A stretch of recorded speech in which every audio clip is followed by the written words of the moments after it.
to the ROS Media channel. We are live today across our social media platforms. If you're joining us on Facebook or X or Twitter or whatever it's called these days, good to have you with us. Today, we are going to be discussing an administrative reality that banks are not creditors, but mere nominees. And we have the 26-digit IRS fingerprint to prove it as well. So again, joined with my good friend Ian Clifford today, we're going to discuss this forensic breakthrough that is described in your report, Ian, as the smoking gun when it comes to voiding mortgages. So really excited to dig into that. I think, you know, we typically would set the stage with this. So let's do just that in terms of this historical deception that people haven't even been aware of in the vast majority of cases. You know, in your research, it points to a foundational shift in 1933 specifically that changed just the nature of money and how we understand it. Could you maybe just explain in brief the differences between a system of what was quote unquote payment versus our current system of discharge? Yeah, of course, the banks wanted to basically run the world money system. And in 1913, the Federal Reserve Act came out.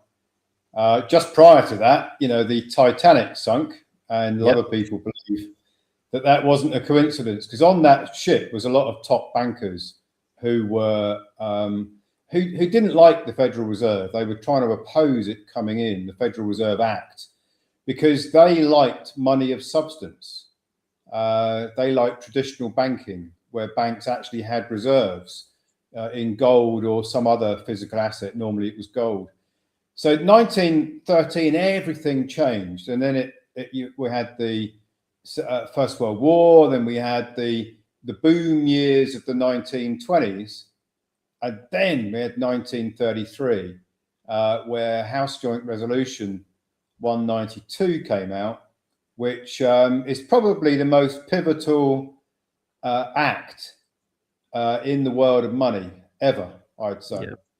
Because what happened was the United States as a corporate entity was made bankrupt under what they call in the United States Chapter 11 bankruptcy. Now, a lot of people won't realize the significance of that, but it is so significant. What it means is that the creditors, which were the banks and still are, the big banking syndicates, if you like, they're the creditors to the United States. The United States has got the world reserve currency, the dollar. So everything is sort of balanced back, converted back to the dollar. And what it means is that the whole system is being mortgaged. Literally everything in this artificial monopoly game that we're all playing without realizing it, most of us, is that everything on that monopoly board that's artificial has been mortgaged as collateral for the bankruptcy, so that the creditors can basically take out a mortgage over everything on the monopoly board. That's all the assets and, crucially importantly, the energy of the people, which replaced gold.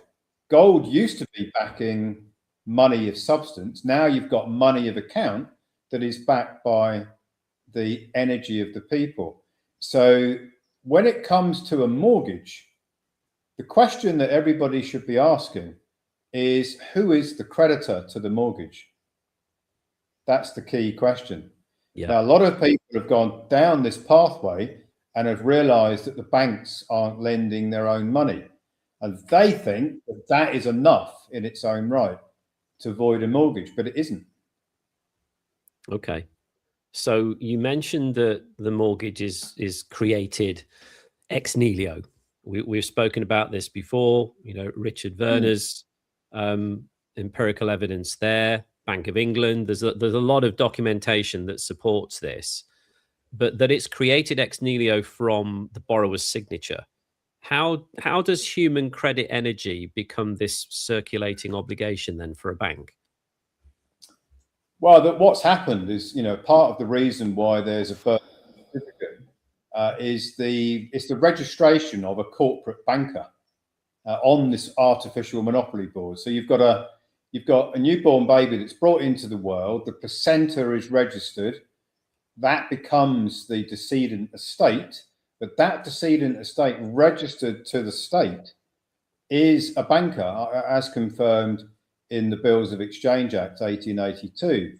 So what you've now got is a framework of the living man woman is the agent for the birth certificate construct, the decedent estate, which is a banker that can issue negotiable instruments. And those negotiable instruments are described by the banks as deposits. So what you've now got is a mechanism to transfer human energy onto this artificial monopoly board through a signature that the birth certificate construct is going to engage in a transaction, but can't do so without the intention of the living man woman who puts their signature either electronically added to, added into the equation, or it is a physical signature. Doesn't need to be physical. It's just the intention to make a deposit. And that is how the energy gets onto this artificial monopoly board. The energy is then mortgaged by the creditors. And the presumption is that the creditors are in fact the banks. Well, they're not. And that's where the deception starts to deepen down a bit, because the banks are actually nominees. They're not creditors. Okay. Presumed to be creditors, and nobody corrects them. So they are actually nominees for the living man woman. The living man woman is the source of the energy, and the banks are nominees for that energy. So a nominee is a trustee, a nominee is a fiduciary. So it's, if I gave you my pen to look after, said, Andy, look after my pen, you've become my trustee, my nominee, my fiduciary, and then you can't claim that that pen belongs to you. No. You can use it if I gave you permission to use it, but you can't claim it's yours. And the problem is that the banks are claiming that the energy that's being transferred through deposit belongs to them, and it doesn't. They're just nominees for it. That's huge. That's huge. Before we get into the nominee structure, you also talk about the original issue discount. Why is that sort of the how can I put it, the mathematical anchor, shall we say, for this entire process? Well, the original issue discount itself, a lot of people will look on the internet, they'll look on maybe AI and say, what is original issue discount? And it's going to come back with answers that say, if you are trading in securities, if that's what you're doing, and you have overpaid taxes on your securities trades, you're holding these securities and you've paid what's called backup withholding taxes, and you've overpaid them, you can recoup through original issue discount by filing that you've overpaid taxes. Now that's the common practice understanding of original issue discount. But everything on the monopoly board, with the exception of the currency that's being created through central banks creating ex nihilo credit when they buy bonds from the treasuries, with the exception of that, which is only about 3% of the world money supply, everything else is an original issue discount, because the currency that we're all using has only got there because it's been transferred to the monopoly board through a signature, through the corporate construct of the birth certificate construct. That's the banker. Now that energy is on the board, and it has to be valued. What is the value of that energy? Well, when you put it on the board, it goes in at zero, because there is no value to human energy. You can't pick it up. It has no substance value. So it goes on the board at zero value. And then once the banks start to use it, if you imagine that you can now create economic activity, you can create profit, you can expand it, then it has a high future value.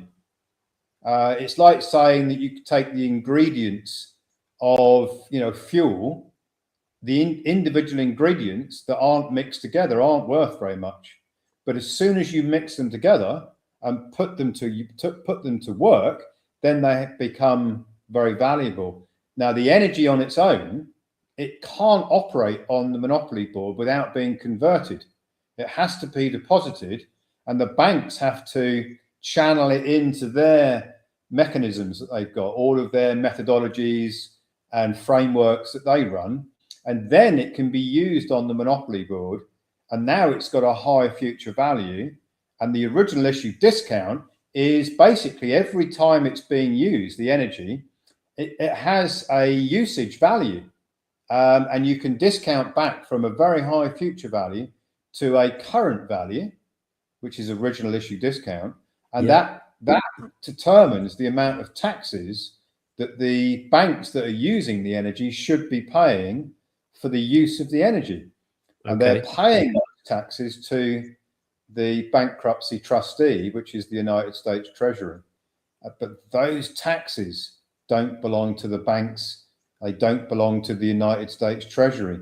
Those taxes belong to the true creditor, the living man, woman who put their energy on the board at the outset of any transaction. And that is what's going on. And it's original issue discount because everything is going on the board with the exception of the way that governments raise finance at zero current value when it goes on the board. But then suddenly it springs up to a very high value. And that's that discounted from the high value to the current value generates backup withholding taxes. Right. Okay. So let's talk a little bit about the actual nominee structure as well, because there are some obstacles here that I think need to be identified. I've read your report, very, very detailed. It talks about how the banks use street names and entities like Seed & Co. to hide the beneficial ownership of this credit. So how does this nominee structure, how does it allow banks to capture the OID income if it doesn't even belong to them in the first place? Yeah, so you see, it's a deception. And, the banks are being opaque in what they're doing. So they're not being transparent at all in what they're actually doing. The investment banks know that they owe taxes on their 945 tax modules. Yeah. But they don't want to publish to everybody that they're paying taxes for backup withholding on original issue discount on human energy. No, so what they do, it wouldn't do much for their PR, would it? No. What they do is they create a name for the taxpayer. The taxpayer, they use all sorts of names to disguise the fact that they're actually paying taxes for the use of human energy. Seed & Company, which is the depository trust company, used to be, it's only moved recently actually, it strangely enough was in Waterbury Lane in New York. Waterbury as in currency, as in water. flow of currency, water. Yeah. So that used to be Waterbury Lane, and they literally track every single security that goes on the monopoly board. That's what they do. Now, if you go and have a look at Seed & Company, I think it's CEED is the name of them, you will find that they talk about the fact that they are like a registrar of securities, but they don't talk about the human energy either. So you've got a deception at Seed & Company. You've got a deception with the investment banks who are paying taxes for the use of human energy, but dressing it up as if they're paying taxes for something else. And they typically underfund the 945 tax ledgers. And the reason why is because hardly anybody recoups the taxes that belong to them. Yeah. So they're just paying what they know they can get away with, I guess. They just pay a minimum amount, knowing that very, very few actual creditors are going to turn up with the right mechanism, with the right structure to recoup that signature credit. So they don't fund at the level they should do. They fund taxes on other tax modules, but all of those taxes belong to the 945 tax module, because pretty much everything that a bank is doing is trading in human energy. That's really what they do, is they trade human energy. It's quite shocking when you hear it, to be fair. It reminds me of the movie The Matrix with Keanu Reeves, and how, you know, the technology then was just using humans as batteries, so to speak, and using their biological nature as batteries. It's very, very similar. And we see this often in films, don't we? A lot of what is actually going on is hidden within films, and people just don't realize that. Well, it's exactly what's going on. You know, when you watch that movie and you see there's a mechanism in the sort of back of the head, and they're sucking out all the energy. That's exactly what's going on with the money system. It's a transfer of human energy, and then and where it, to me, is the most egregious is that they give it back and then charge interest on it when it isn't theirs to charge interest on. Yeah, to keep you on that hamster wheel. And I think people are feeling it more than ever before. The fact that we're talking here about the banks trading your energy, I think there's a lot of people that are running out of steam in today's day. They're getting tired, they're exhausted, their health is suffering, and the health side of things is that's another rabbit hole that we could go down and talk about for hours, in terms of why they're suppressing people's health and their true potential, biologically speaking. But just kind of going back to this nominee structure, I know we mentioned it a moment ago, but I think just for the layperson listening, why is it so significant that the US Treasury itself serves as this ultimate kind of bankruptcy trustee in all of this? Well, the only way that the system can work, it can only work in bankruptcy, because everything on the monopoly board is a negative. Everything is a debt. So it's all got a minus in front of it. But they just take the minus away, and then everyone thinks that there's money of substance, because if you saw your bank statement had minus and then a value, you'd think, what's going on? I'm not in an overdraft. Well, you actually are in an overdraft all the time. But you're the supplier of the energy that the banks are providing back to you, and then having the audacity to call it an overdraft or a loan or a credit card or a mortgage, because everything is a negative, because everything on the board is debt. And if you look at, how do you manage a ledger? A ledger has to have a balance. It has to have an equilibrium of debt on one side and credit on the other. Well, if everything on the monopoly board is debt, that on the other side of the ledger, there has to be credit. But the credit doesn't have to be claimed, of course. So it can just be sitting there dormant, abandoned. And the Treasury is operating as the trustee in bankruptcy for the entire monopoly board. So you have to have somebody who sits in the middle of that credit and debit ledger. You have to have an arbiter in the middle. And that arbiter is the United States Treasury, who were given the job to manage the entire monopoly board, which is the world of commerce, as the bankruptcy trustee. But then there's another deception, which is the United States Treasury / IRS. They hold themselves out to everybody as a tax collector. And that is kind of what they're doing. But they never explain, not that I've ever seen, what they actually do with those taxes they collect. No. People assume that the economy, the United States economy, is hoovering up all this tax revenue and is going to put it back to work in the economy. That's what people assume. Yeah. But it doesn't work like that. It's another deception. You've got to, if you want to keep the slaves in, in slavery, the genius of this system is that you can't let the slaves realize that they're being enslaved. No. You have to make them believe that there is a system with integrity behind it, an honor, and that everybody should pay taxes because that's the honorable thing to do. Because if you're paying taxes, that means that you're helping the governments finance all these good things for everybody to enjoy.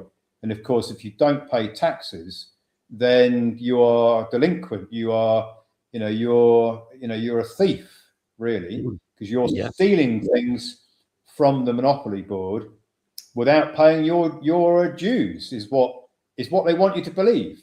Yeah. I often hear people get very sort of bent out of shape over the fact that some people are claiming benefits for social security benefits, and it's like there's a very deep-seated, like, these people shouldn't be claiming benefits. The immigrants are claiming benefits. We're paying taxes, and then the immigrants are taking those taxes that we've paid to finance their lifestyles. And of course, that is the perception of what is going on, but the reality of what's going on is nothing like that. There's no tax funding of the economy. There's only tax funding of the interest on the debt.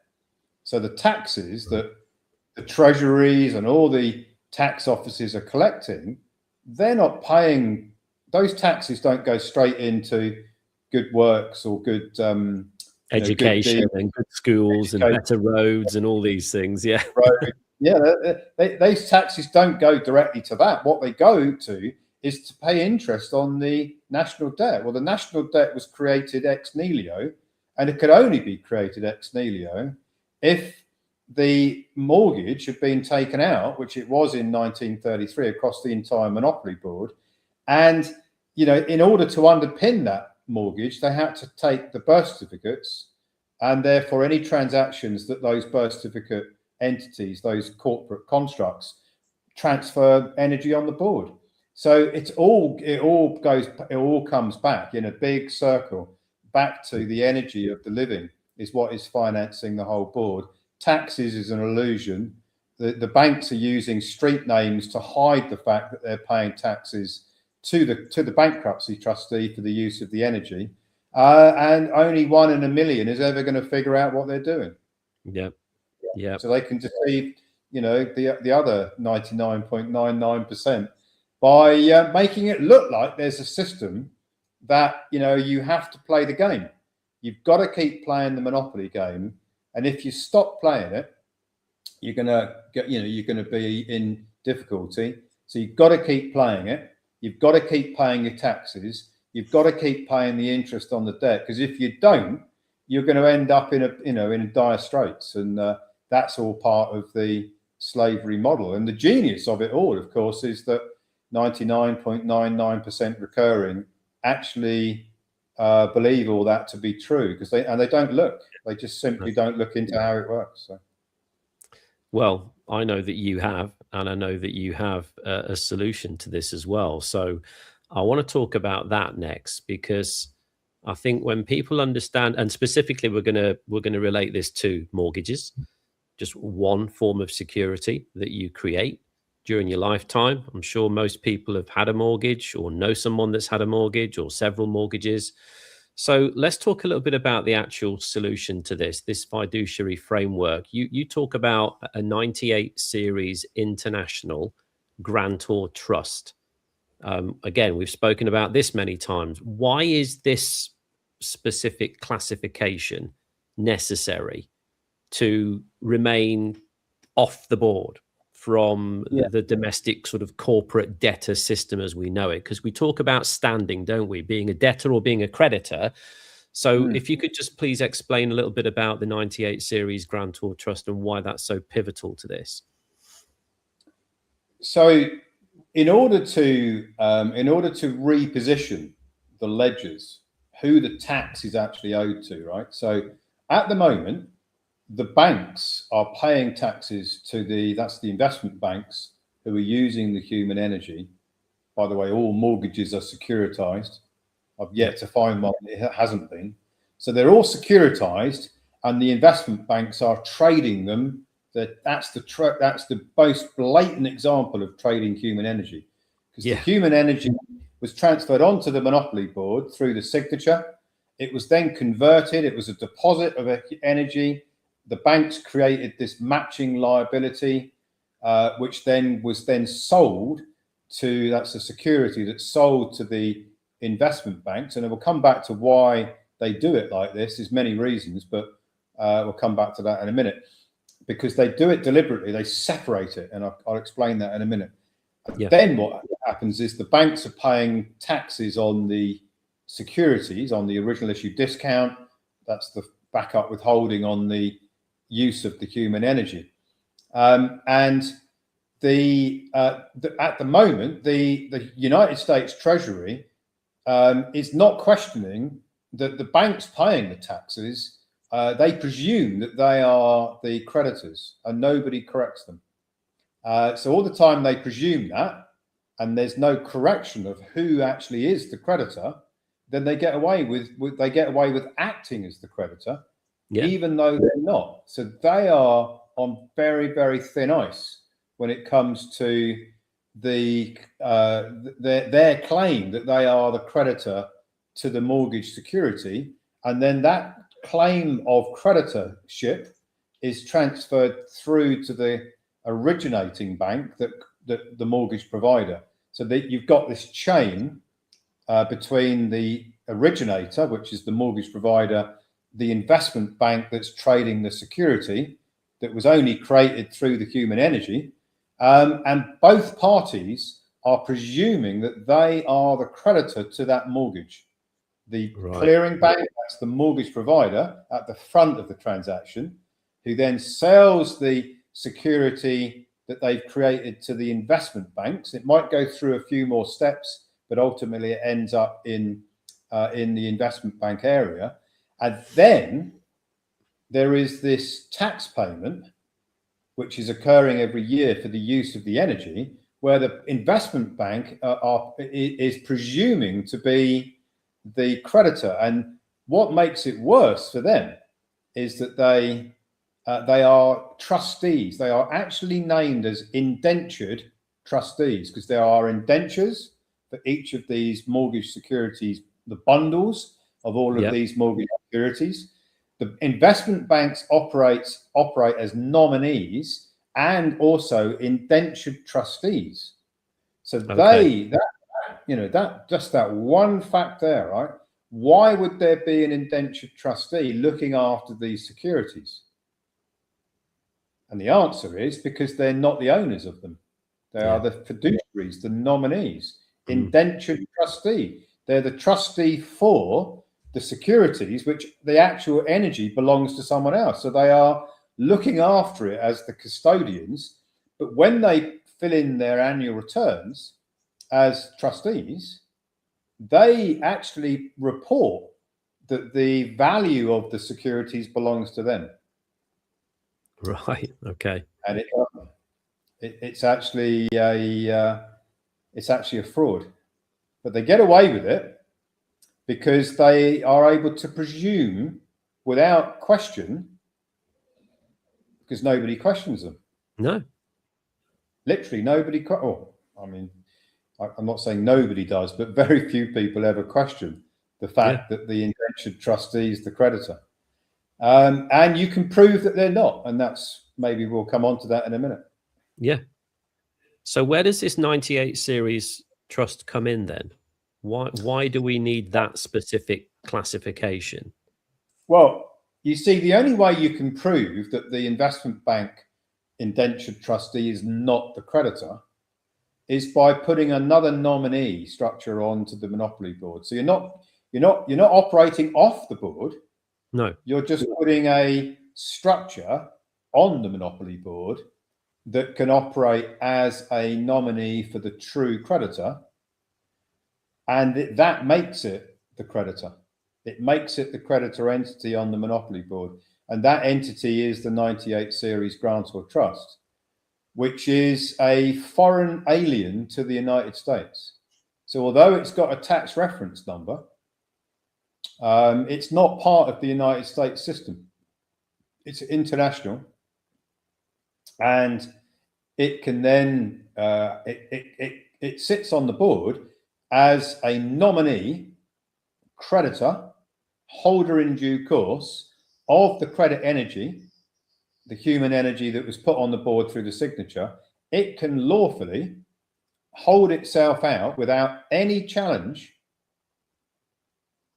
Without, it could be challenged, but the challenge would lose, because it has filed 1099 OID for the true creditor, which is the beneficiary of the grantor trust.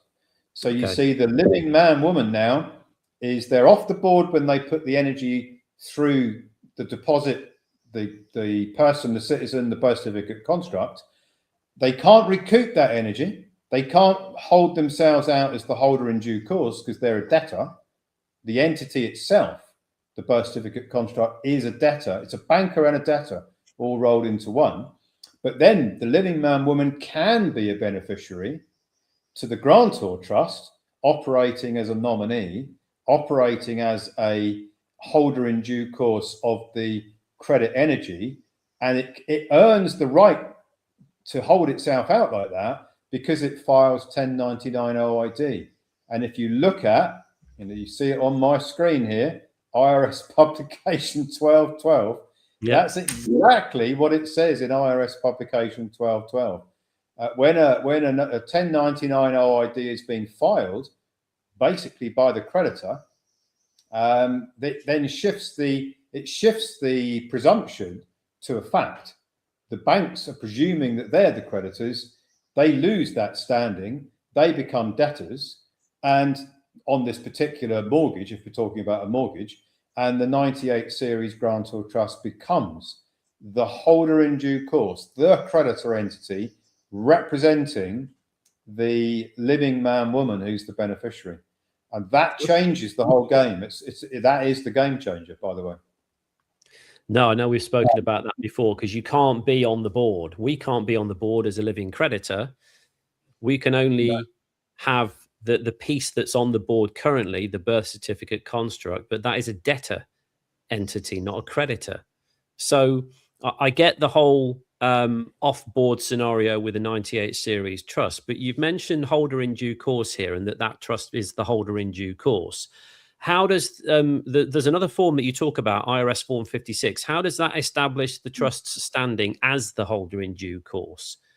Because that's something to do with the universal, the Uniform Commercial Code, isn't it? UCC. Yeah, the UCC is, it used to be many years ago. It was the law merchant. It was a book of, basically a book of commerce, rules of commerce, international commerce.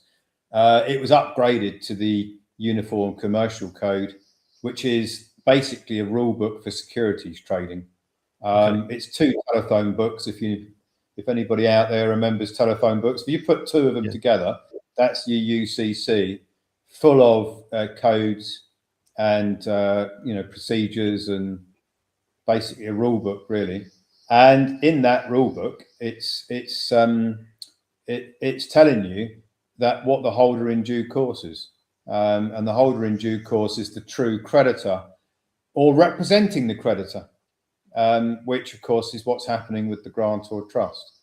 And the Form 56, when the trust files Form 56 with the United States Treasury, it's basically cementing the standing of the grantor trust. It's like a declaration. It's like, this trust has been set up, and Form 56 has got all the details of its credentials, and it's putting that onto the IRS's system, so that trust now is recorded in the right way. It hasn't filed 1099 OID yet, because you can't file 1099 OID unless you've actually structured the trust in the right way. But it's got the right standing. You've put it on the board and you've used Form 56. Well, when I say you have, the trustee has, because it's the trustee that does that. And if you've got a trust structure where the trustee is lawfully putting the Form 56 together and sending it into the Treasury, the IRS Treasury, they have to have the right credentials to be the trustee. You can't just have anybody as being the trustee. They have to have the right credentials, and all of that is disclosed on the Form 56. So if you like, it's like a validation of the 98 series trust. It's like validating that it's got the right standing to operate as the holder in due course. Okay. Well, moving this into the actual evidence that we really wanted to get into today, this smoking gun. Let's talk about the technical evidence surrounding this, because if you're running through a 98 series grantor trust, it has the right standing, it has the credentials. We've talked about the OID filing, and we can kind of come on to that potentially in a little bit as well.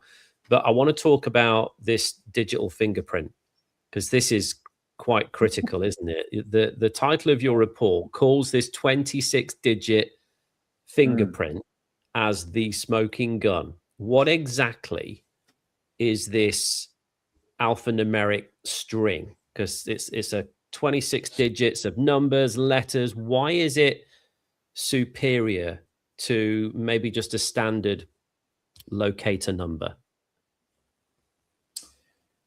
Well, it's quite astonishing when I started to research this, because I've known for a long time that the Treasury, the United States Treasury, through seeding company, must be tracking all these securities.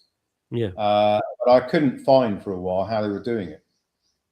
Because it's quite complicated, isn't it? You've got digital money that's been around for a long time. Yeah. And you imagine how many people there are in the world, transferring their energy onto the monopoly board. Yeah. Tapping their phones every few minutes at Sainsbury's and at Walmart and wherever they are in the world. Yeah. Signing up for mortgages, loans, credit cards, bank accounts, setting up all these structures and then making all these transactions. And if you imagine how many transactions there are, you take the world population and, then say, well, what's the average number of transactions that people do in a week? Yeah. It's a huge number if you take the whole world, right?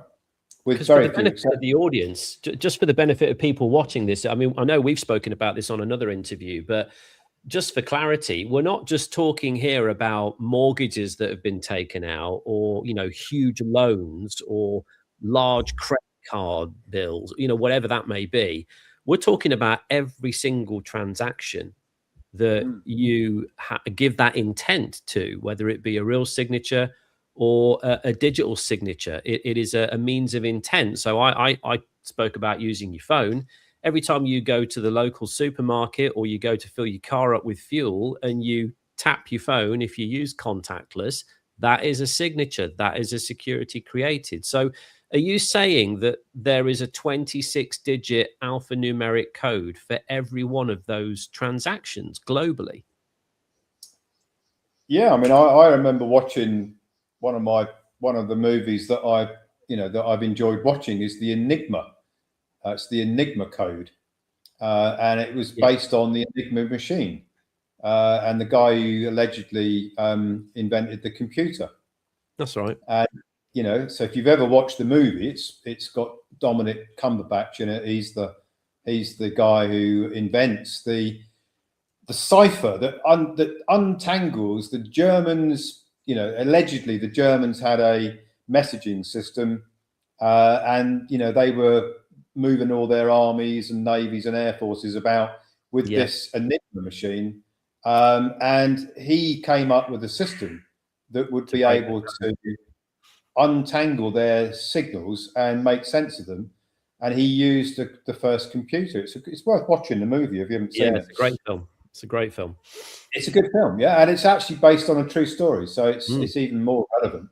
Now, if you look in that movie, how do you untangle something which is very complex, you have to do it with a numbering sequence, and that's basically what a computer is. It's ones and zeros, isn't it? It's all numbers that are being, presented in different combinations. Is how referencing works, and 26 digits, that leaves the door open for a lot of individual tracking, doesn't it? It does. If you were to ask your AI system, if you're using one, how many combinations can you come up with a 26-digit reference number, and it will be trillions. Yeah. So the reason why the IRS have 26 digits is because there's so many transactions going on, not just going on at the moment, but they've got to track all the ones that have already completed. All that new credit that went on the monopoly board, they've got to track it all. And the way they do it is they divide that 26 digits up into different categories. So you've got like the bank the birth certificate, the banker that enabled the signature credit to get on the board. Then you've got the bank, then you've got the security, then you've got the country. So it's quite logical how they've actually done it. In fact, it's extremely logical. If it wasn't logical, there's no way they could pull it off. So that's how they do it. And they basically track every single event of a signature deposit. Now, a bank payment is a signature deposit. Signing up for a mortgage is a signature deposit. A credit card, a loan, they're all signature deposits. Energy deposits, that's what they are. And that system, the Irmf system, is tracking everything.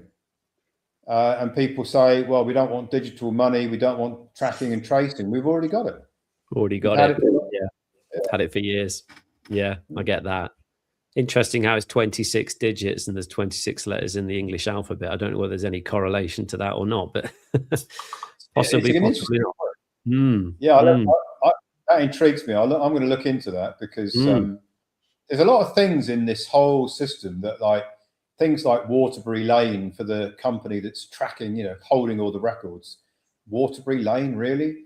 And there's lots of clues that they put out there. It's like Sherlock Holmes would have had a really good time looking into this, I think, because there's lots of clues that you can see along the way.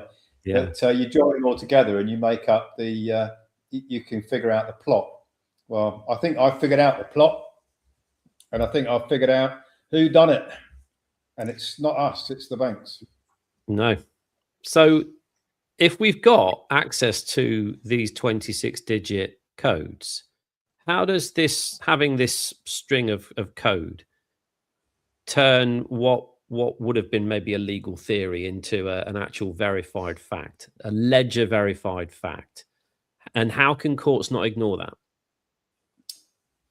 Well, the system is, it's very, very good at shielding itself from any challenge. So if you go and just walk through this, right? Go make a complaint to the bank that allegedly provided the mortgage and say, I've just realized that you didn't lend me any money. So therefore, my mortgage must be void, right? So unless you can prove to me that you lent me your money, my mortgage with you is void. Well, they won't engage with that and try and prove that they did lend you any money. They will just back you away and come up with, you signed a contract and it says in the contract X, Y, Z, and you got the house, didn't you? So we must have lent you money. That's what they'll come and say, right? Or you got the money to refinance your loan. So we must have lent you something because look at what happened. You got the money, yeah. That's what they'll say.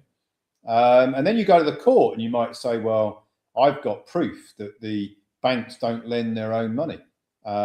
Look at what Professor Richard Werner's written in all of his research papers. Look at what the Bank of England's telling us. Look at what the Federal Reserve is telling us in all these papers that I've got. So therefore, this mortgage must be void because there's no consideration in the loan. So I've read this is the guy who's going in the courtroom. He's read his law books on contracts, and he's going, well, there's no consideration, therefore there's no contract because the banks didn't lend their own money.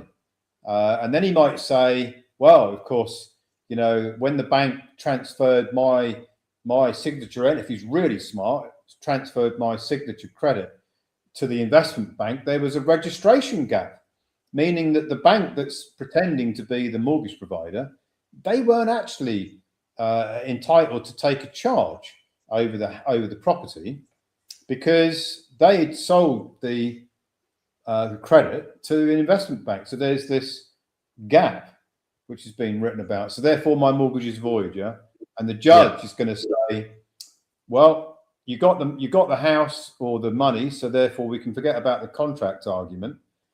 He's going to say, or he or she's going to say, well, it's okay that you talk about you know, the registration gap, for example, but there's a charge. I'm looking at the charge at the registry over this property the mortgage company's got, and it's already there.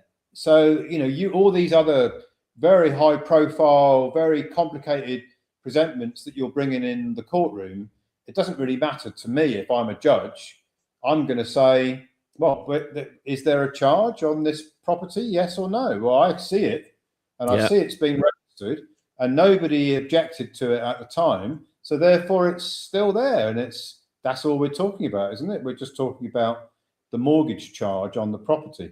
And it appears that the mortgage charge is in the favor of the mortgage provider. So that's all I'm going to look at as the judge.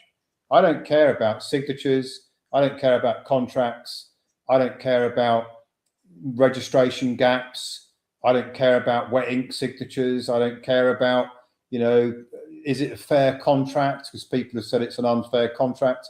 The judge doesn't care about any of that. Just cares about whether there's a charge against the property. And of course there is. And that's all he cares about, or he or she cares about.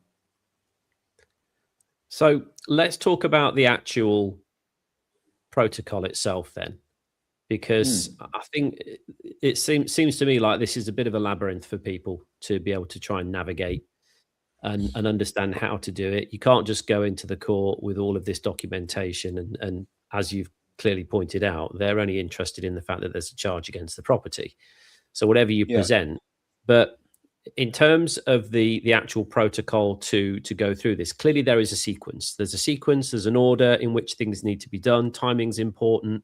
Clearly structure is important. You've spoken about having the 98 grantor trust and having the right standing through Form 56. There's a lot of moving parts to this. So could you maybe just walk us through, in line with the fact that we are talking about somebody's mortgage here, what is the front to back process to getting the desired result, regardless of what the banks think, regardless of what the courts think? There's obviously a way of doing this, and you've figured it out. So what's the starting point?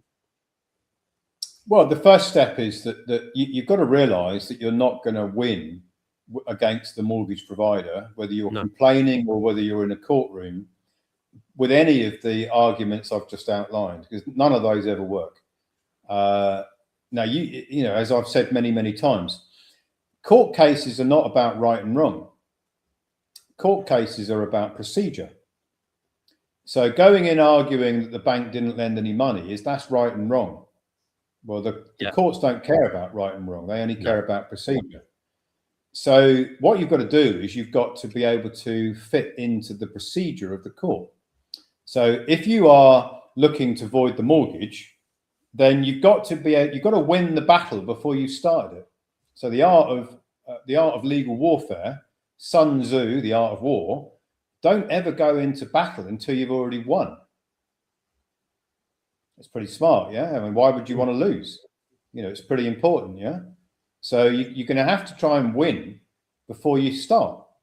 Well, how do you defeat the judge who's going to say, well, all I'm looking at is the mortgage charge, and it appears to be there. It's never been challenged. And have you got any challenge of that mortgage charge? No? Okay, so you lose and the bank wins. And that's basically what you've got to address. How can you change the game? You know, there's a reason why I've called it the game changer, because it does change the game.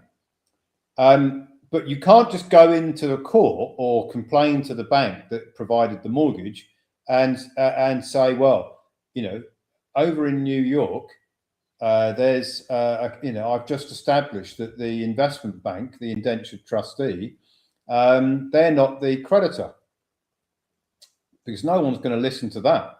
If you were in, you know, in Canada or Australia or in the United Kingdom or any other country, and the mortgage securities being traded in New York by investment banks, indentured trustees in New York, you've got to join those two together. Yeah.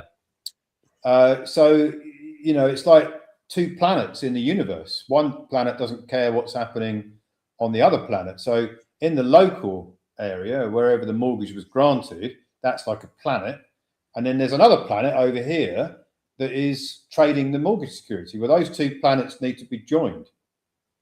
The two jurisdictions need to be joined, if I'm going to use correct terminology. But, okay, you know, looking at it like two planets in a universe is quite a good way of looking at it, because they're in the solar system, but they're not joined at the moment. No. Allegedly, there is a joinder, but we won't go into that. So what you've got to do is you've got to change the ledger. The ledger meaning the credit debit ledger. You've got to become, you've got to have the ability to hold out, and holding out is really important in the law. It's like a representation of your standings. If you're holding out as the creditor, you've got to be able to prove it. Okay. Well, how do you prove that you're the creditor? You can't just say you're the creditor, because people have tried that and that never works. Yeah. You've got to have some evidence of being the creditor. You can't just say it, even though you are right in saying it. And when I say you, I'm meaning the living man. Woman is the creditor. You can't just go into a court battle and say, I'm the creditor and this mortgage should be voided, because there's no evidence that you're the creditor. So you've got to create the evidence. You've got to get that. You've got to get that evidence, and then you've got to record it. And you know, that's what you do. Is basically you go through a sequence. So first of all, you've got to set up. Well, let's go right from the beginning. You've got to know the mortgage provider list, right? You've got to know the value of the mortgage. So you know the mortgage provider name. They might have changed their name. It doesn't matter, because there'll still be a record of them. You've got to know the value of the mortgage. You've got to pretty much know the year you took it out, roughly speaking. Better to know the year, not catastrophic if you don't, if you've forgotten the year you took it out. So the amount, the bank, and the year is quite important. Yeah. Not the year isn't that important, but it's good to have the year, right? It helps. Yeah. Then you've got to know, you've got to start the process off with getting a 98 series grant or trust set up. Yeah. And if you're doing signature credit recoupment, you'll already have one. Yeah. Because you should be recouping all the other signature credit. So part of this process is the voiding of a mortgage. That mortgage security should be bundled up in with all the other securities you've put on the monopoly board since the age of 18. So you've got all your bank payments, other mortgages, credit cards, loans. Put all that together, get that into the system, which is the monopoly game changer.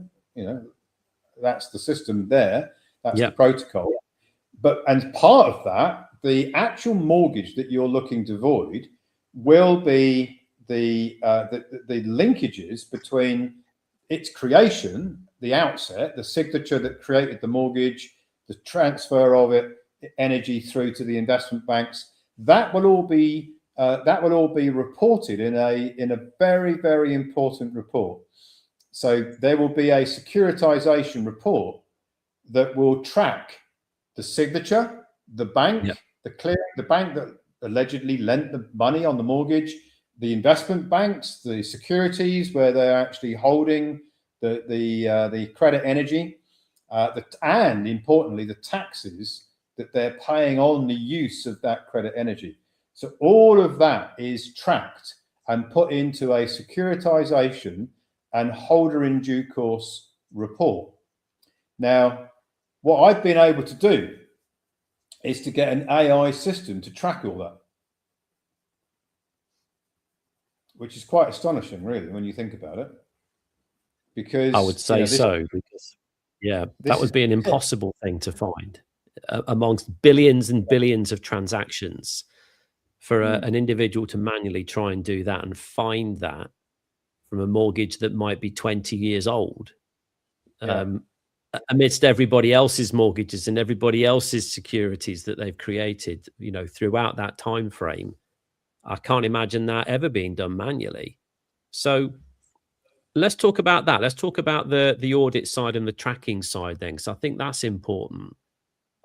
You talk about specific mortgages that can be tracked in the securitization arena.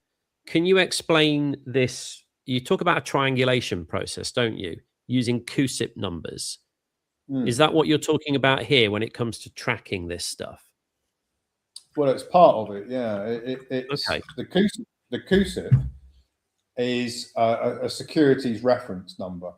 So all of these securities that are being traded, if you imagine that they're like wrappers, and inside the wrapper is the actual mortgage contracts themselves, and all the future cash flows that the banks are picking up. That's the interest side of mortgages, yeah. So all that future mortgage interest is, it's flowing into these securities in individual mortgages that are then bundled up into like a program or a collective, a whole load of them with a wrapper around them. That wrapper is the security, and that wrapper has the CUSIP number. Now, what the IRS system does is it will know within the wrappers what actual mortgages are in there. And that's what I've been able to find with an AI system. So in order for an AI to find all that, it's got to read many, many thousands. It could even be millions of bits of data, and triangulate it all and join it all together so that you've got a straight line from the mortgage when it was originated all the way through into the tax payments that the investment banks are paying for the use of that signature credit energy, and all of the linkages between AI system, the system that I've developed to do this, can find it. And that all goes into a mortgage securitization and holder in due course forensic report, which is not designed on its own to prove that the mortgage, the creditor is in fact the living man, woman. It's not there to hold up in front of a judge in a local courtroom and say, hey, look at this securitization report. This proves my mortgage is void.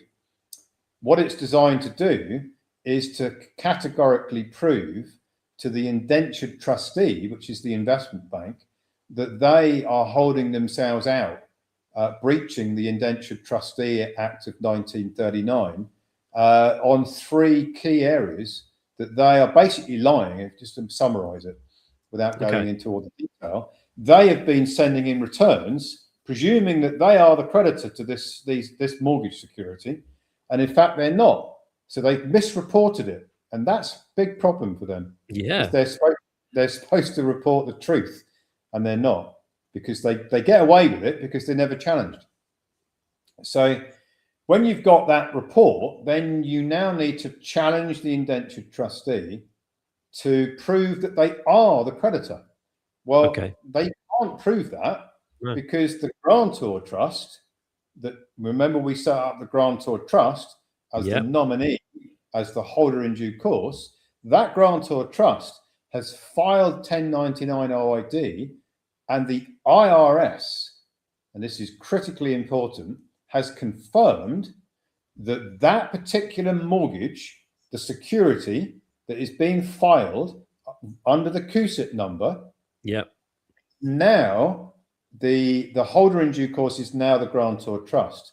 So the investment bank can no longer hold itself out as the creditor, and it's proven by the IRS. They provide the proof because when the 1099 OID is filed, by the way, it's not sent in, in an envelope and a bit of paper. It's done electronically. Yeah. So it's done through tax preparer software. Yep. Filed in, and then you get a confirmation of its acceptance.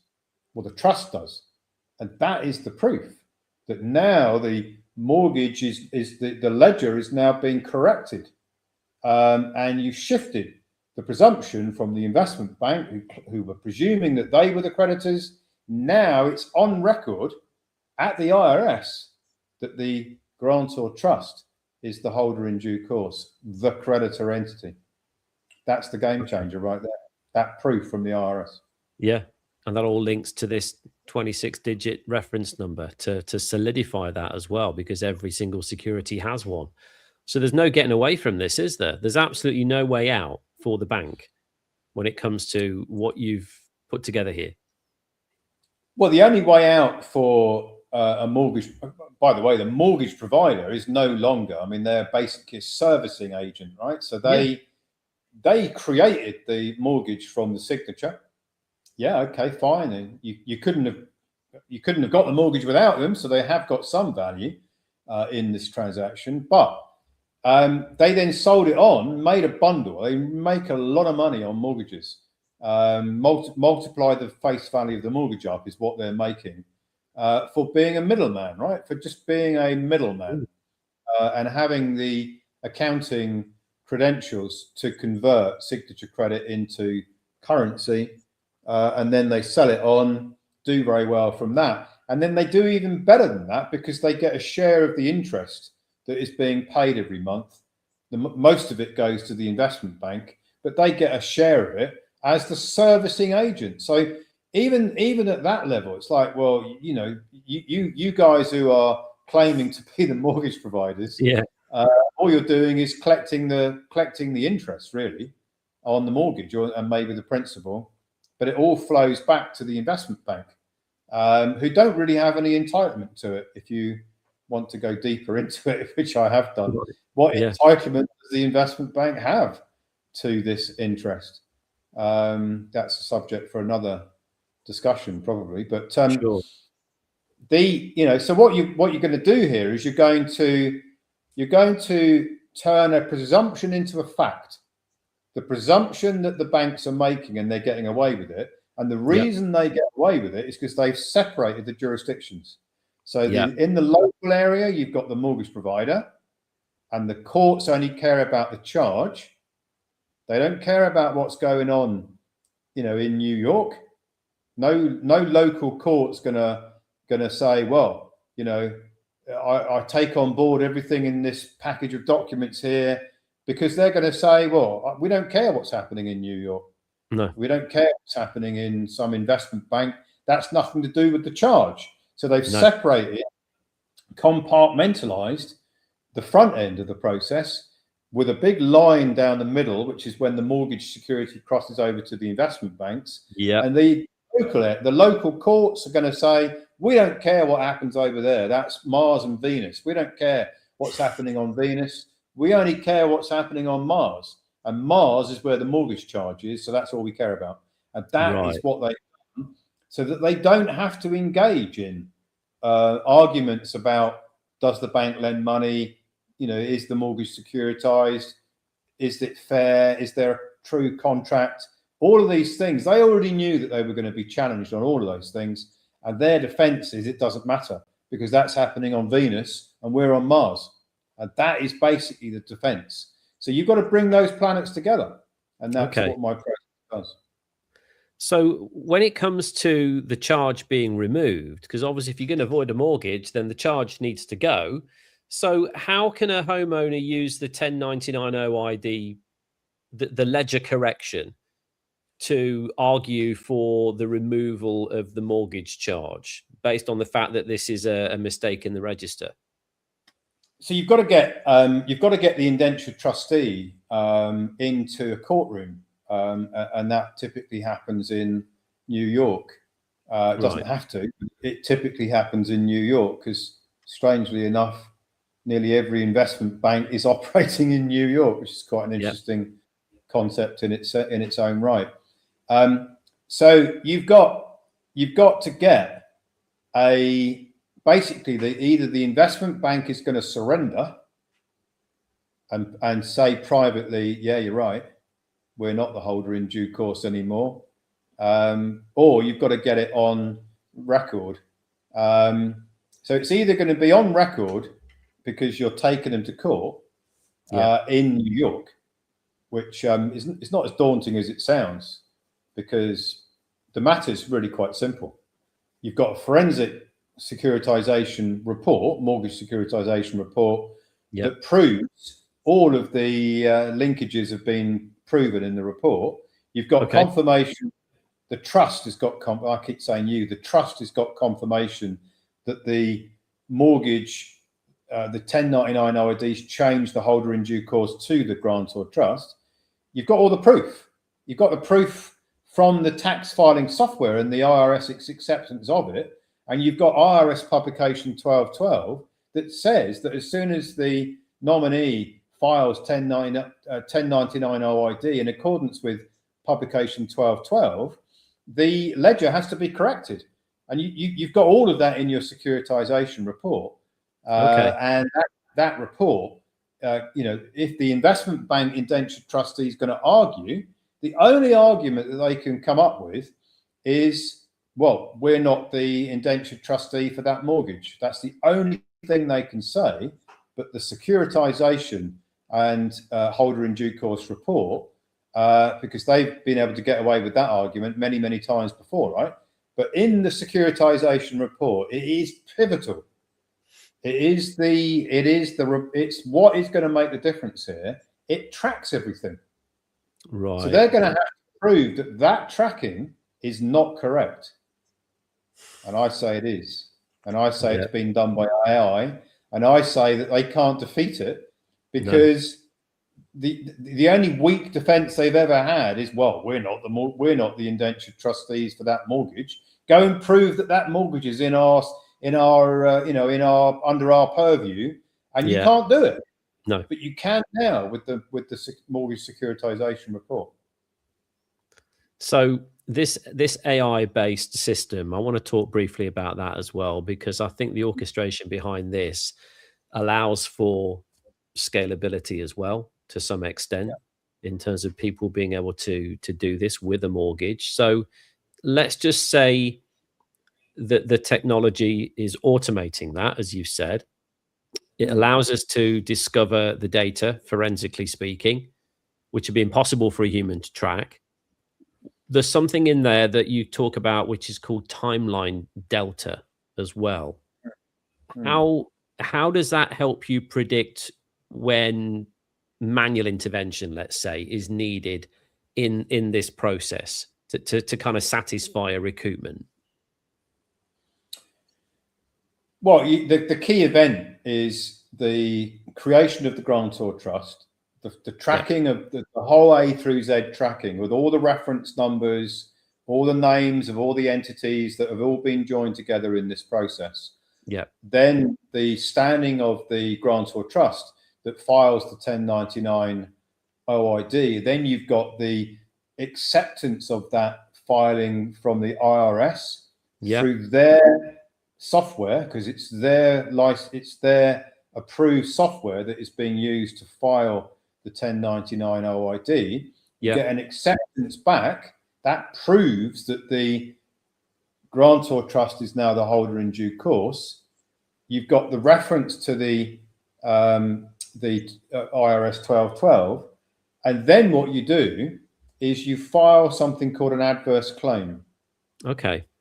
So the grantor trust that is now the holder in due course, the creditor, files a notice of adverse claim to the indentured trustee, which puts them on notice to prove that they are still the creditor on this mortgage, already knowing that they're not. So you've set them up. So they're either going to have to lie, which is perjury, as a trustee. That could be a trustee, career ending, I would imagine. Career ending and a lawsuit for what's called misfeasance in office. which is a serious misdemeanor if you're a trustee. Yeah. Unless they can find some evidence that they are the creditor and that the securitization and holder in due course report is wrong, they're going to lose, because all the evidence, you've got it's the smoking gun. You know, you've got the video of the murder, you've got the gun, you've got the guy shooting it, you've got the bullets, you've got everything. You've got everything you need to prove that that event happened in the way that your report says. You've got everything. Yeah. And the bullet's got 26 digits on it as well. Exactly right. Yeah. So I love it. They're going to have to come up with something else that is going to get them off the hook. And I can't see what it is, because I know I've looked into this because I do research these types of things. Yeah. In the past, investment banks that have been taken to court, their standard defense is, well, prove that this mortgage is in our securities bundles, and then we'll have a chat. And people couldn't prove it very easily. I mean, you could get a forensic report done, but it wasn't able to find all the reference numbers and join it all together. It was a lot of it based on assumptions of the investment bank being the holder of the mortgage security in their structures, but it wasn't able to forensically prove it. And critically, it didn't have a 1099 OID. So the argument used to be, if I just make this clear, right? Yeah. People would go into court in New York and say, that investment bank there, indentured trustee, is not the creditor on my mortgage. And the judge would say, what proof have you got that that is the case? And you'd say, because I've read all the paperwork, I've read all the books, I've read all the manuals, I've listened to all the experts, and this bank didn't lend me any money, and they didn't, they don't hold the right of creditor, because banks don't lend money, right?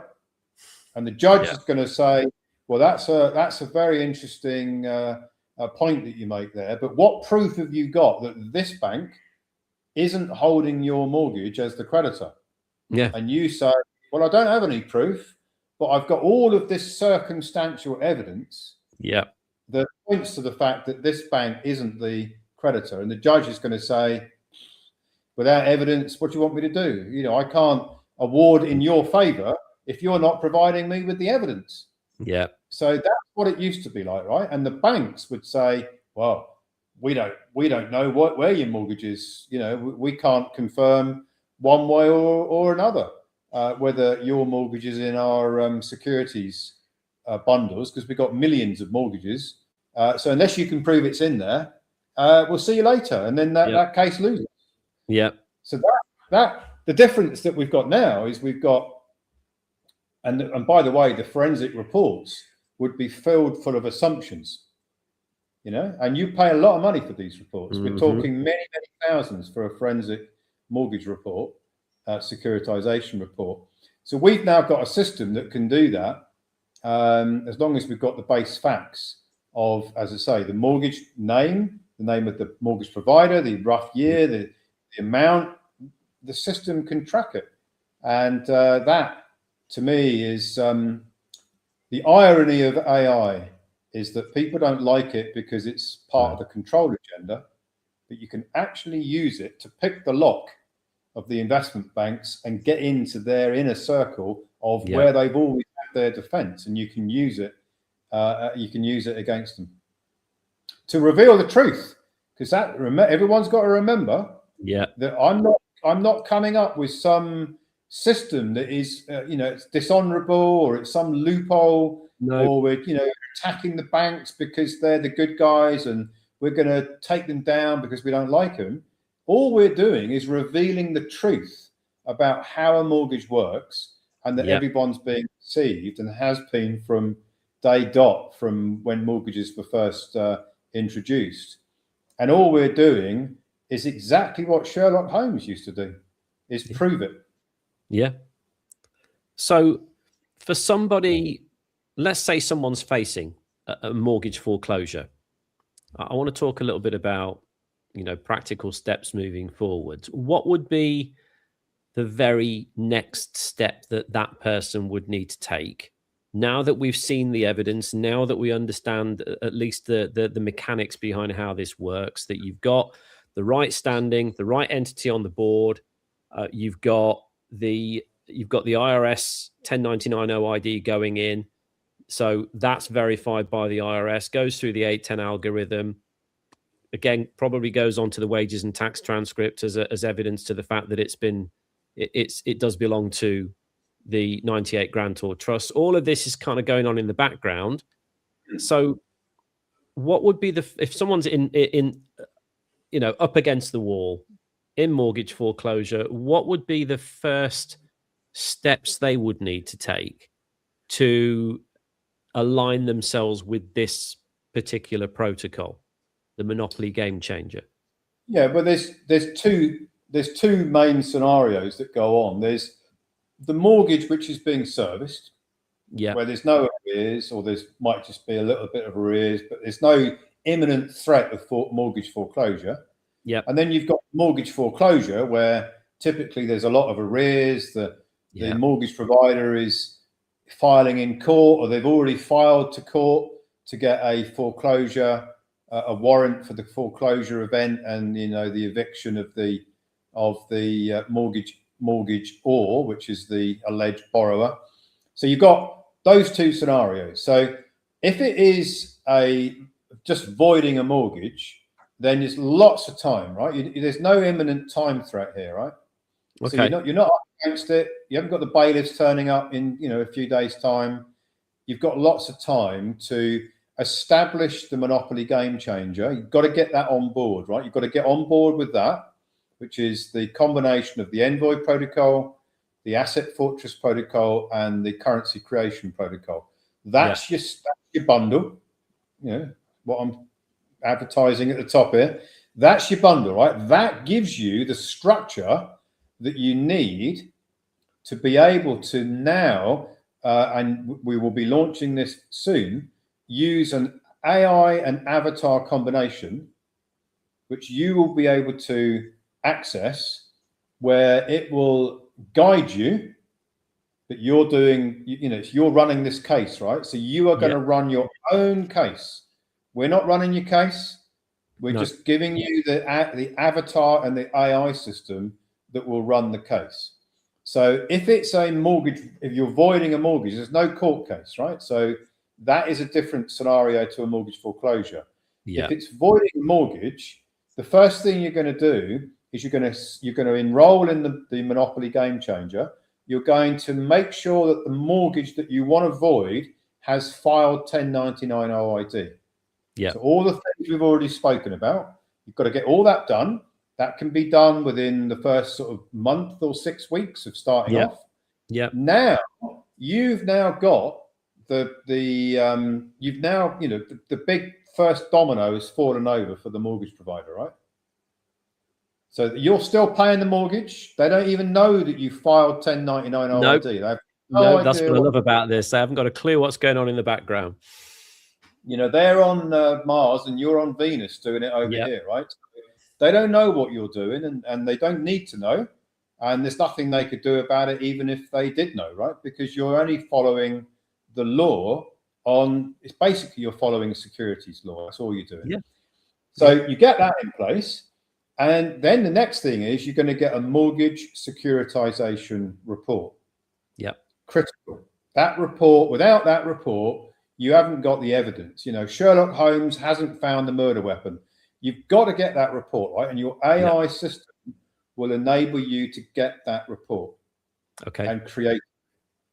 And that report is what you're then going to use. You're then going to serve on the indenture trustee this adverse claim, which is you're not in court yet.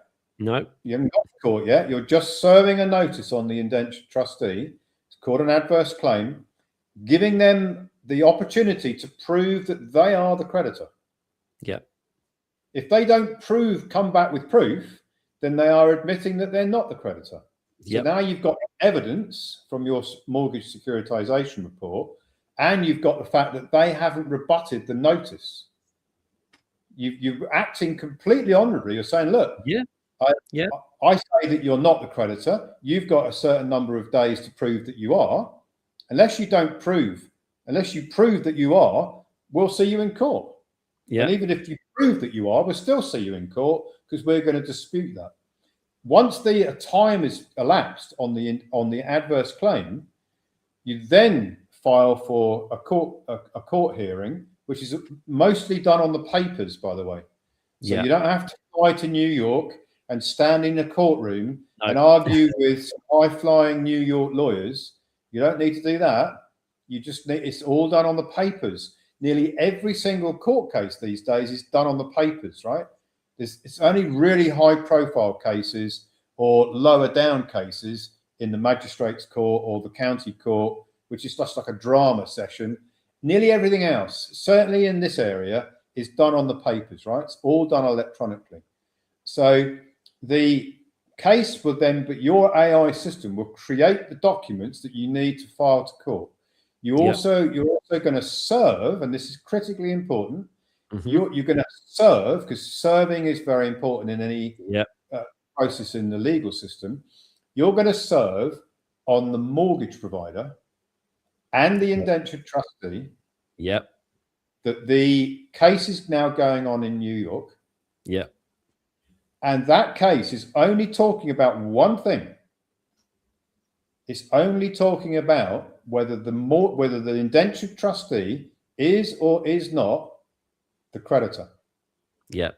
You've got all the evidence that says that they're not. And they haven't rebutted your notice because they can't. Because if they do, they're going to be lying under perjury. Yeah. And they're going to be breaching the Indentured Trustee Act. So you've won the battle before you started, right? Then what you do is either they settle before the court case, or they put up all manner of spurious bullshit arguments, which is what they often do, because they know that they are up against it, and they'll try and railroad you out, and they'll try and make up a whole load of bullshit, basically. And you just keep coming back to the facts. Yeah. You know, the court cases should be won on the facts in this area, right? There's no supposition, no opinions. It's all based on the evidence. So then there should be a judgment in favor of the grantor trust. Now let's just walk this through, right? If the judge says, well, we don't believe that this evidence is real, you've got it from the IRS. So is the court going to dispute the IRS's own evidence? They've sent out their evidence, the reference numbers, their confirmation. Is the judge in New York going to say, well, we don't believe the IRS when they send this out? I doubt it very much. I don't think so. No. That would be a bit of an issue, I think, if they did that. So it should prove that the indentured trustee, the investment bank, is not the creditor. Now, that is the second big domino that's going to fall over, right? Okay. You've now got, if you are a winner in this court case in New York, which you should be, if everything works out in the way that the evidence supports, then you should win that. Now, that then, and this is another critically important thing, invalidates the charge on the property in the local area. Yeah. Because the only way that charge can be lawful is if the originating bank, the mortgage provider bank, can claim that the mortgage was granted by them as the creditor. Yeah. And you've just proved that not to be the case in a New York court. Yeah. Because they were never the creditor. We all know that. But no evidence that they weren't the creditor up until now. Now there's evidence that they were never the creditor. So the charge they've got on the property is void from the outset. Now, if you're just voiding a mortgage, you then go to the mortgage provider with the evidence that you've got of winning in New York, and you instruct them to remove the charge from the land registry or whatever the registry is, whichever country you're in. And if they don't do that, then you take them to court. They will lose because you've got all the evidence. You Yeah. can go straight to the registry and say, I have the evidence that this mortgage charge was put on the register as a mistake. Yeah. It needs to be taken off the register. Here's the proof. Yeah. Right. So that's mortgage voiding. Now, if it's mortgage foreclosure, the first thing you're going to do is you're going to get into your avatar in your AI system, and you're going to examine exactly what paperwork the mortgage provider has served into the courtroom against you. Okay. Every single court case, there is paperwork that is served on the court by the mortgage provider, by their lawyers, right? I have yet to see, and I've looked at a few, done some forensic research, as I do. I have yet to see any case, including my own cases, and cases I've looked at just as a forensic researcher, just looking to see whether the banks who are claiming that they have the entitlement to foreclose, I've never seen yet them make a perfect presentation to the court. Right. Remember, court cases are all about procedure. Yeah. Not about what's right and wrong. Okay. Yeah, I've yet to see a perfect presentation of all the documents filed in exactly the right order, at exactly the right time, in exactly the right way. I've never seen it. I'm not saying it's never happened, but I've yet to see it. And there's a reason why they don't file all of the documents in the right way at the right time with the right credentials and, you know, all the ticking all the boxes. There's a reason why they don't do it. And the reason is because they have massive hubris. Yeah. Because they always win. So why do they need to follow all the procedural steps, which is going to cost win them anyway, more money and take them more time, when they always win? So they get sloppy and they get a bit arrogant. And it's like, well, it doesn't matter anyway, because we always win when we get to the court case itself. So why do we need to bother with all these procedural steps? And I've only ever seen mistakes. By the way, it's not just in mortgages. I've seen it in many cases. So, you know, if you look at it forensically, then you spot all these errors. So the very first thing you're going to do in a mortgage foreclosure is find the Achilles heel of the mortgage provider case against you if you're in mortgage foreclosure. Right. So we're looking for procedural flaws here. We're not arguing. We're looking for a procedural flaw to buy time, as I understand it, while the correction is being made, the 1099 is still being filed, while all of that's going on in the background, as you would do anyway, because it's part of the process. You're getting them on procedure here, yeah. You see that the courts. And by the way, I'm not giving anyone legal advice here. I'm just saying from a forensic research point of view, court cases are decided on the facts and decided on the procedures. Yeah. If one side of a court case, one side of a battle, you know, you've got two sides to every battle, makes procedural errors, you can get cases stayed, which means that they just don't carry on for years sometimes, or they can be actually struck out because there's no merit to them on procedural grounds. So if you're in mortgage foreclosure and the petitioner, which is the claimant, the bank that's claiming that you know, they're going to try and get you out of the house or evict you from your apartment or whatever it is, they have almost certainly made some procedural errors somewhere. Either they have or their lawyers have in what's called the practice protocols, which is the civil procedure rules. In every country, there's a rule book. Again, it's a couple of telephone books thick of all the things that the claimant's got to do, exactly how they've got to do it, in the right order, in the right way, at the right time. And they generally don't do that. So you find that Achilles heel. That is how you stall them, right? So you've got your fortress, and at the gates of your fortress, you're going to stall them by procedural irregularities. Yeah.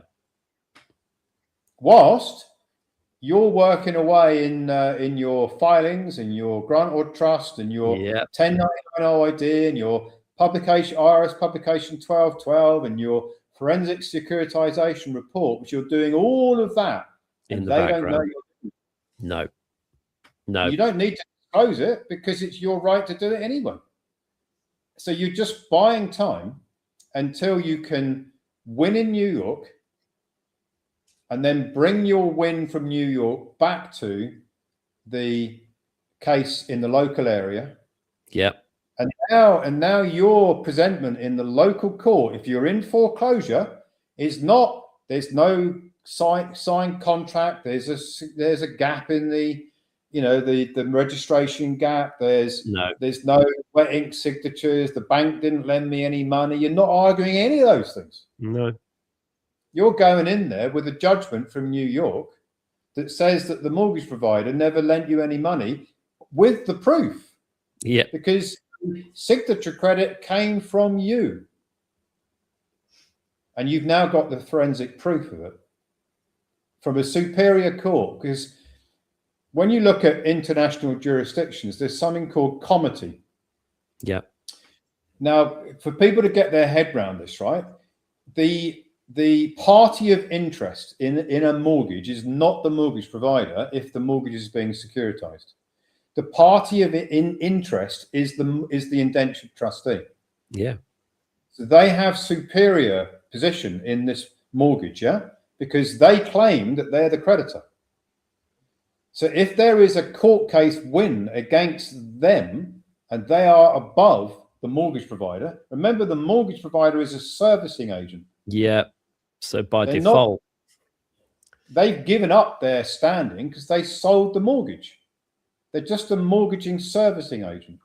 Yeah. So in New York, you've got superior jurisdiction, and internationally it's called comity. The New York court ranks higher than any local court because it's a very high profile court in New York, but B, it is because the case is won against the party of interest, which is the mortgage indentured trustee, which is superior. You've gone up the chain. You've gone mortgage.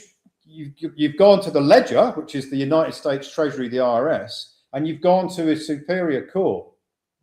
And now you're bringing that into the local court, which is subservient to both of those. Gotcha. Art of legal warfare, as you say. It's all about strategy, all about timing, all about positioning, isn't it?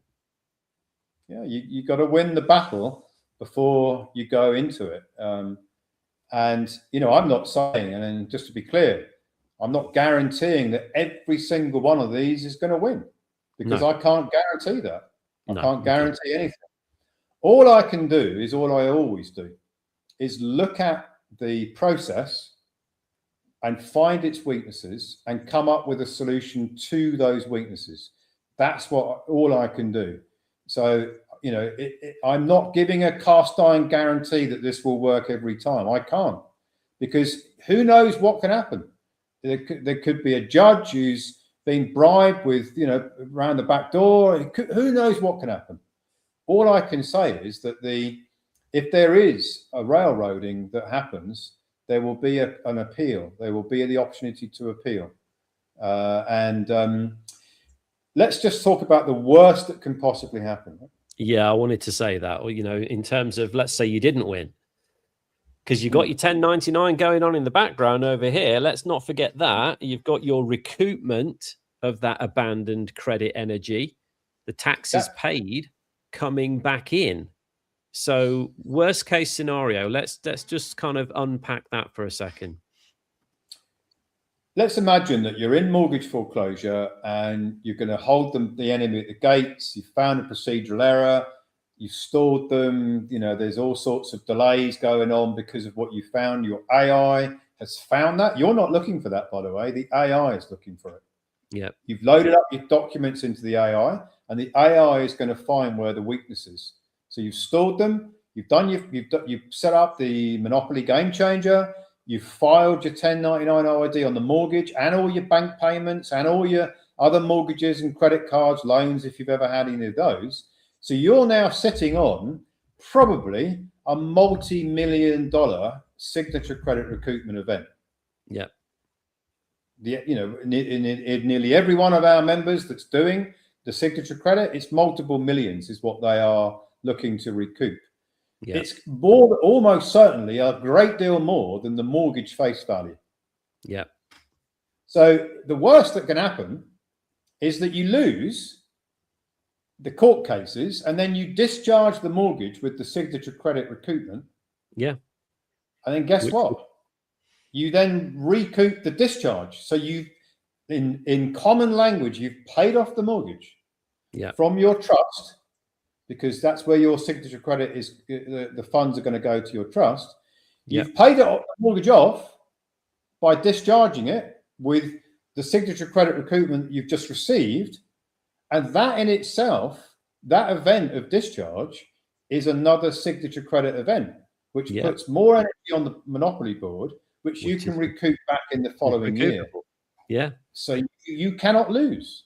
No. You don't lose this game. You can't lose this game. You might lose the court case if there's a bent judge, or if there is something going on that you can't deal with because it's been corrupted in some way. And I'm not saying it is corrupted, because I can't know what every case will look like. All I know is that the facts are in your favor. Yeah. The mortgage is void. You've got all the evidence, but you've got a contingency, which is even if the enemy manages to find a way to keep the mortgage on the books, you can discharge it and then recoup the discharge. So you should go into this with a great deal of confidence. Yeah. Yeah. I absolutely love it. I think it's very, very elegant in terms of how it's been put together, Ian. And, this is why we call it the Monopoly Game Changer Protocol. It really does flip the board, doesn't it? And in terms of people watching this right now, if you want to know, well, where do I go from here? Here's a little Saturday mission for you. This coming weekend, Ian's going to be breaking down how the board works. So we've looked here at specific protocols to do with the Monopoly board, the game of commerce. But there's a lot more to that rule book than meets the eye. And we've only just covered one specific segment of that on today's interview, specifically mortgages and recoupment of signature credit. But if you want to learn more about how the actual board works, that is going to put you in a much more commanding position to be able to play that game at a high level. Because the way that we describe this is that, yes, you're on the board. Yes, you're playing the game, but there's two different rule books here. You've got the beginner's rule book, and there is an advanced rule book that nobody talks about and nobody shows you where it is or how to use it. So what Ian's going to do is he's going to unpack that rule book. He's going to show you all the rules of the game, how the board works, and how you can benefit from that with the Monopoly Game Changer Protocol. And mortgages is just one piece in that puzzle that you can benefit from. There are plenty others to do with asset protection, to do with privacy. The list goes on and on and on. So I would encourage anybody, if you want to know more about this and you're watching us right now, whether you're on socials, no matter where you're at, then come and join us on Saturday. Ian's going to be breaking this all down, 10 a.m. UK time, Saturday morning here in the UK. If you want to know, well, how do I register for that webinar? You can go here. You can go to roswebinars.is and you can register for this upcoming Saturday's webinar at 10 a.m. And we would love to see you there, because I can't really wrap my head around why anybody wouldn't want to learn how to do this, Ian. I just can't. So on that note, any final thoughts? I mean, I think that the whole subject is quite complicated. I realise that it is, but what in order to solve the complexity, the Ian Clifford avatar is coming out very, very soon. Yeah, and everything I've ever said, everything I've ever written is in that avatar, and it's got a knowledge base which you can ask it a lot of questions about what it is you want to know. And then if you want to do the void mortgage or the mortgage foreclosure, which, by the way, we're not quite ready to roll that out yet, but we're not far away, then you'll be able to engage with an avatar and an AI system that will create all of the documents. You can ask the avatar, what do I do now? This has just happened. You could even be in the courtroom, right? Or in the break of a court session, and you could go to your avatar on your phone in the break and say, this has just happened. What do I do now? And it should it should give you a range of options. It's not giving you legal advice, no, because it's just using it as a research tool. Yeah. By the way, I mean, the lawyers are using AI now, so why shouldn't you? Yeah, exactly.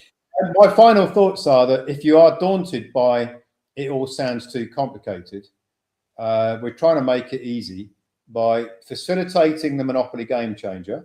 Yeah. Which, in my humble opinion, everybody should be doing that anyway. Yeah, 100%. There's no downside to it. There's only upside. And it doesn't even cost anything, because you're going to recoup the enrollment for it. So there's no cost to it. Exactly. You're actually going to create your first new set of signature recoupment by doing that, aren't you? Yeah. So that, people say, how much is it going to cost me? And I say nothing. And they say, well, really? And I say, yeah, because there is no money as substance. You're going to recoup your credit back again. So in the first few years of your experience of the Monopoly Game Changer, you're going to get all of your donation to ROS back. So actually, there's no cost. Imagine if you went to a car dealer. I'll just leave you with this thought, right? Yeah. Imagine you went to a car dealer and you wanted to buy a Bentley for $200,000, just because you really fancy one, right? And the car dealer said to you, do you know what? We've got a deal going at the moment. If you buy it today, you'll get the 200,000 back in less than a year. Fancy buying this car? I wonder how many people would do that. Well, guys, thank you for joining us once again. I absolutely love having these conversations with you, Ian. And I hope that you guys that are watching are really starting to benefit from that. We've got lots of likes and hearts and hugs in the social media side of things, which is great to see.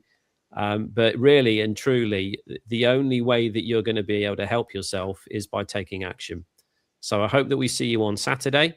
Once more, if you want to register, it is roswebinars.is to register for Saturday, May the 2nd. We will see you there at 10 a.m. But for now, have a great day. Bye for now.